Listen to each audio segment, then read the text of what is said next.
चलो देखो सवाल नंबर 4 उदाहरण 4 है। एक्सरसाइज 9 का उदाहरण नंबर 4 है। क्या बोल रहा है कि भूमि के एक बिंदु P से, भूमि पर एक बिंदु क्या है P। तो सबसे पहले एक बिंदु P ले लो, यहाँ पर बिंदु P हो गया, ठीक है। बोल रहा है भूमि के एक बिंदु P से, तो P बिंदु हो गया। 10 मीटर ऊंचे भवन के शिखर का उन्नयन कोण 30 डिग्री है। देखो ये भवन है, क्या ये भवन, भवन मतलब घर। ये मान लो कि ए बी एक घर हो गया, ठीक है। बोल रहा है कि भूमि के एक बिंदु P से 10 मीटर ऊंचे भवन, भवन की ऊंचाई कितना 10 मीटर, 10 मीटर ऊंचे भवन के शिखर का उन्नयन कोण 30 डिग्री है। यहां से इस भवन को ऐसे देखा जा रहा है, ये 30 डिग्री का कोण है, ठीक है। ये घर का कोण कितना बना 30 डिग्री। और बोले भवन के शिखर पर एक ध्वज लहराया गया है। यहाँ पर एक ध्वज लगा हुआ है। ध्वज मतलब झंडा, ये क्या है ध्वज झंडा, ठीक है। बोल रहा है कि भवन के शिखर पर एक ध्वज को लहराया गया और P से ध्वज के शिखर का उन्नयन कोण 45 डिग्री, और P से ध्वज का शिखर यही है ना, ये कोण कितना बना 45 डिग्री का, ठीक है। तो बोल रहा है कि ध्वज दंड की लंबाई, मतलब इसका नाम कुछ रख दे हम लोग, मान लो कि D, ठीक है। ए बी वन हो गया, ये P हो गया D, मतलब AD की लंबाई, और बिंदु P से भवन की दूरी, मतलब ये हमसे ये पूछा गया है और ये पूछा गया है, दो चीज, ये दो चीज ना। फिर से देख लो, बोल रहा है भूमि के एक बिंदु P से 10 मीटर ऊंचे भवन के शिखर का उन्नयन कोण 30 डिग्री, 30 डिग्री। भवन के शिखर पर एक ध्वज लहरा रहा है, झंडा लहरा रहा है, और P से ध्वज के शिखर का उन्नयन कोण 45 डिग्री। तो ध्वज की लंबाई, ध्वज दंड, ध्वज नहीं है क्या है ध्वज, तो ध्वज दंड यहीं पर लगा ना AD की लंबाई, और बिंदु P से भवन की दूरी, ये दूरी पूछा गया, लंबाई पूछा, दो चीज। और बोला गया कि √3 का मान 1.732 रखने के लिए, ठीक है। माना कि AB 10 मीटर ऊंची भवन है, भवन है, भूमि पर स्थित, भूमि पर स्थित बिंदु P से, बिंदु P से भवन के शिखर, भवन के शिखर का उन्नयन कोण 30 डिग्री, 30 डिग्री है न, तथा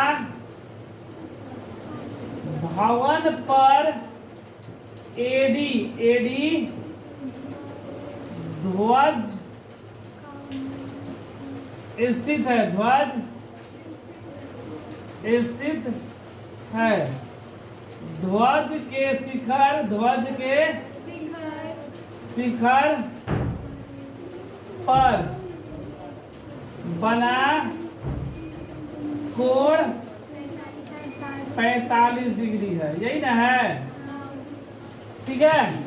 तो देखो यहाँ पर मेरा 30 डिग्री का बन रहा है, ये हमको सामने लंब दिया गया, आधार पूछ रहा है, यही ना, ये दूरी पूछ रहा है, लंब देखो दिया गया है, त्रिभुज ABP में लंब है, थीटा के सामने की भुजा लंब है, और आधार निकालना है, तो हम लोग क्या लिखेंगे, लंब और आधार किस में, tan में।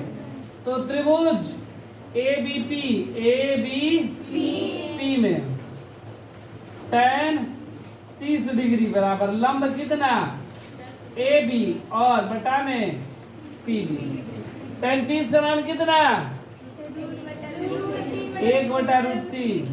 ए बी का मान अब पी बी नहीं पता है, तिरछा तिरछी गुणा तो पी बी बराबर 10√3, तो पी बी बराबर 10 और √3 का मान बोला 1.732 रखने के लिए यही ना। तो पी बी बराबर गुणा कर देंगे 17320 1 2 3 अंक बाद दशमलव, इस तरह मीटर आया। मतलब पी से बी की दूरी कितना 17.320 मीटर। ठीक है, अब क्या बोल रहा है, इसका लंबाई निकालना है ना, इसका निकालना है ना एडी का। तो त्रिभुज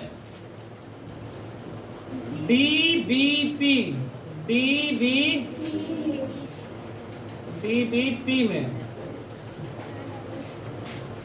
देखो ये सामने, ये हमको आधार पता है, लंब नहीं पता है। लंब में कुछ भाग पता है और कुछ भाग, तो हम लोग क्या ले लेंगे, लंब और आधार किस में, इसी में ना। तो tan कितना tan 45 बराबर लंब कितना BD, B से D लंब हो गया ना, और आधार कितना BP। tan 45 का मान 1। अच्छा BD को हम लोग क्या लिख सकते हैं, DA प्लस AB बटा में BP का मान, BP का मान तुरंत अभी निकाले हम लोग 17.320 ना, तिरछा तिरछी गुणा ना, तो 17.320 बराबर DA प्लस AB, तो 17.320 बराबर DA का मान हमसे पूछा ना, ध्वज दंड की लंबाई DA अब प्लस AB का मान हमको दिया गया कितना, प्लस इधर आएगा तो 17.320 माइनस 10 बराबर DA। घटा देंगे तो कितना जाएगा 7.320 बराबर DA। मतलब AD बराबर 7.320। अब यहाँ पर लिख दो काची का मान पूछा गया है हमसे, ध्वज दंड की लंबाई पूछा गया है ना, इसलिए ध्वज दंड की लंबाई, ध्वज दंड की लंबाई मतलब AD बराबर यही है ना 7.320 मीटर। ठीक है, और